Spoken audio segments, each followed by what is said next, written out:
చుండూరు పల్లెవీరుడు కొమ్మెర్ల అనిల్ కుమార్ వర్ధంతి సందర్భాన్ని పురస్కరించుకుని దళిత బహుజన ఫ్రంట్ ఆధ్వర్యంలో ఓ మహాసభను నిర్వహించారు. ఈ సభకు ఫ్రంట్ జాతీయ అధ్యక్షుడు వినయ్ కుమార్తో పాటు జాతీయ ప్రధాన కార్యదర్శి భాగ్యరావులు కూడా హాజరయ్యారు. ఈ మహాసభల సందర్భంగా కలిసిన మీడియాతో భాగ్యరావు మాట్లాడుతూ, చుండూరు మరణకాండకు ప్రత్యక్ష సాక్షి అయిన అనిల్ కుమార్ను ఆ రోజు అధికారంలో ఉన్న ప్రభుత్వం పోలీసుల చేత కాల్పించిందని ఆరోపించడంతో పాటు చుండూరు ఉద్యమ సంగ్రామం యొక్క స్వరూపాన్ని ఆయన క్షుణ్ణంగా వివరించారు. ఈ మహాసభలో పలువురు దళిత సంఘాల నాయకులు పాల్గొన్నారు. పోరాటం గుంటూరు జిల్లా చుండూరులో 33 సంవత్సరాల క్రితం 10 మంది దళితుల్ని దారుణంగా నరికి చంపి గోతాల్లో కుక్కి తుంగభద్రలో తొక్కినటువంటి ఘోరమైనటువంటి సంఘటన మన జిల్లాలో మన ప్రాంతంలో జరిగింది. 30 సంవత్సరాల క్రితం ఏదైతే చుండూరులో సంఘటన జరిగిందో ఆగస్టు 6, 1991న ఆ సంఘటనకి జరిగిన సంఘటనకి ప్రత్యక్ష సాక్షి కొమ్మెర్ల అనిల్ కుమార్. ఆ పల్లెలోనే పుట్టి చదువుకున్నటువంటి యువకుడు కొమ్మెర్ల అనిల్ కుమార్ ఆ చుండూరు ఘోర సంఘటన ఎలా జరిగింది, ఎవరిని చంపారు, ఎవరు ఏం ఆయుధాలు పట్టుకొని వచ్చారు, ఎవరిని చంపితే వాళ్ళు చచ్చిపోయారు, గోతాల్లో ఎవరిని కుక్కారు, ఇవన్నీ ప్రత్యక్షంగా చూసిన సాక్షి కొమ్మెర్ల అనిల్ కుమార్.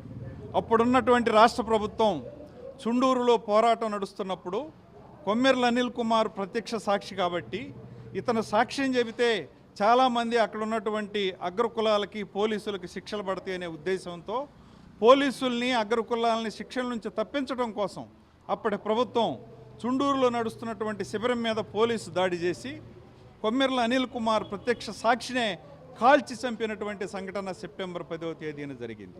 అంటే ఒక నెల రోజుల పాటు శిబిరం చుండూరులో నడిస్తే నెల రోజుల తర్వాత దేశంలో ఉన్నటువంటి జాతీయ నాయకులు రామ్విలాస్ పాస్వాన్ గారు, ఇటువంటి పెద్ద నాయకులు, విపి సింగ్ గారు, ఎంతోమంది అనేక పార్టీల నాయకులు చుండూరు వచ్చి మద్దతు తెలుపుతుంటే చూడలేని సహించలేని ఆనాటి ప్రభుత్వం పల్లెవీరుడు కొమ్మెర్ల అనిల్ కుమార్ని చంపి పోలీసులు కాల్చి చంపి ఆ శిబిరాన్ని చెల్లాచెదురుగా కొడితే అక్కడి నుంచి శిబిరం మరి లేసొచ్చి ఇక్కడ గుంటూరులో మంగళ మందిరంలో ఆ శిబిరాన్ని సంవత్సరం పాటు కొనసాగించాం.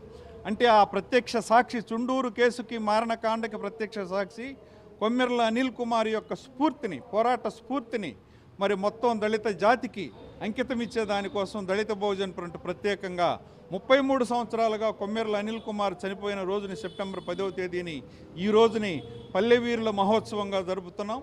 ఈ పల్లెవీరుల మహోత్సవంలో ప్రత్యేకంగా కొంతమంది దళితుల కోసం పోరాడేటువంటి నాయకుల్ని, వివిధ సంఘాల నాయకుల్ని గుర్తించి వాళ్ళకి పల్లెవీర్ అవార్డులు కూడా ఇవ్వటం జరుగుతుంది.